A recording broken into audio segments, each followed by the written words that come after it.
සුබ දවසක් වේවා යාළුවනේ. පොඩි බඩගින්නට කන්න රසම රස අනියන් රින්ග්ස් හදාගන්න විදිහ තමයි අද අපි ඔයාලට කියලා දෙන්න හදන්නේ. මේකට අපි අරගන්න ඕන ලොකු ලුණු ගෙඩි කීපයක්. මෙන්න මේ හැඩයට තමයි කපා ගන්න ඕන. එතකොට අපිට මේක වලලු වගේ වෙන් කරගන්න පුළුවන්. ලුණු මේ වගේ කපා ගනිද්දී ගොඩාක් ඝනකමටත් නැතුව ගොඩාක් හීනියටත් නැතුව අපි මේ පෙන්නන ප්‍රමාණයට කපා ගන්න.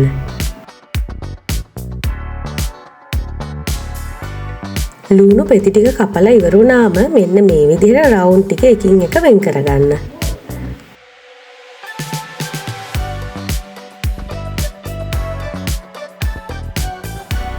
මේ තියෙන්නේ අපි කපලා වෙන් කරගත්ත ලුණු රවුන්ඩ් ටික.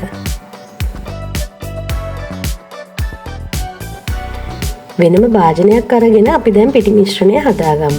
පාන් පිටි කප් එකකට කෝර්න්ෆ්ලවර් තේ හැඳි 3ක් එකතු කරගන්න. ඊළඟට ඒකටම ලුණු කුඩු තේ හැන්දක්, ගම්මිරිස් කුඩු තේ හැඳි කාලක් විතර, ඒක කැමති නම් ඔයාලට දාගන්න පුළුවන්. ඊළඟට කහ කුඩු තේ හැඳි කාලකුත් එකතු කරලා මේ විදිහට හොඳට කලවම් කරගන්න. දැන් අපි මේකට බිත්තරයකුත් එකතු කරගන්නවා. ඊළඟට මේ ටික ආයෙමත් හොඳට කලවම් කරගන්න ඕන.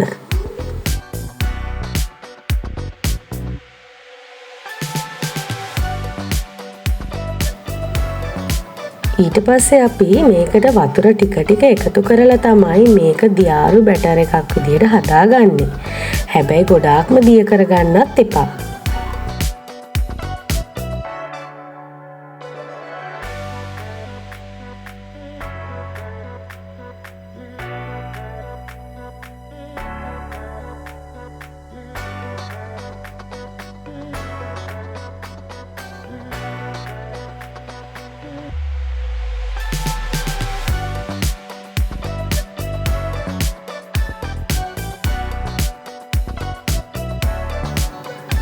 වතුර ටික ටික එකතු කරලා අන්තිමේදී අපි මෙන්න මේ ප්‍රමාණයට බැටර් එක හදාගන්න ඕන. ඔන්න දැන් ලුණු රවුන්ඩ් ටික මුලින්ම බැටර් එකට දාලා ඒක පොඩ්ඩක් එහාට මෙහාට කලවම් කරගෙන ඊළඟට තමයි අපි පාන් කුඩු මිශ්‍රණය දවට ගන්න මේක.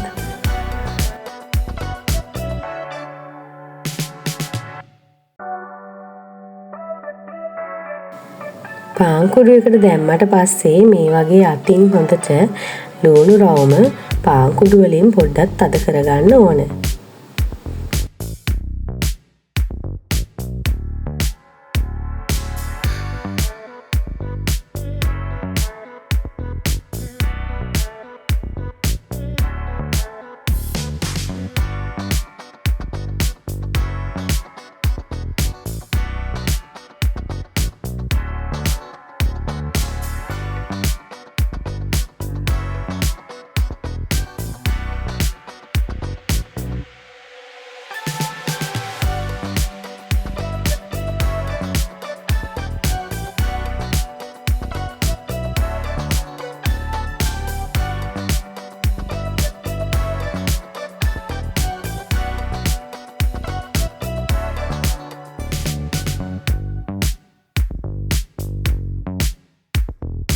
මම මේ අනියන් රින් එක දෙපාරක්ම බැටර් එකේ දාගෙන පාන් කුඩු වල තවරලා තමයි බැදගත්තේ. ඔයාලට කැමති නම් මේක එකපාරකින් වුණත් බැද ගන්න පුළුවන්.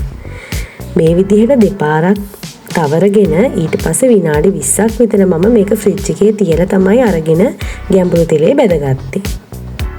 දෙවෙනි පාර පාන් කුඩු වල තවර ගනිද්දී මේක හොඳින් අතින් තද කරලා ඊට පස්සේ මේකේ රවුම ගාන්ට ඒ විදිහටම හදා ගන්න ඕන. එතකොට අපිට ලස්සන අනියන් රින් එකක් බැද්දට පස්සේ ගන්න පුළුවන්.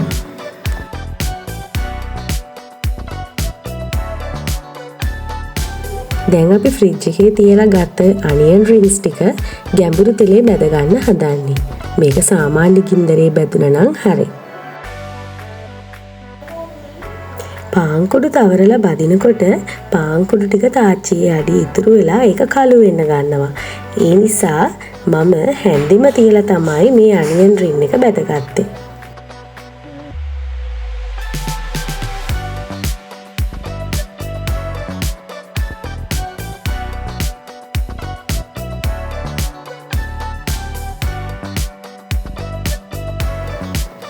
මේ තියෙන්නේ අපි බැදගත්ත අනියන් රින්ග්ස් ටික.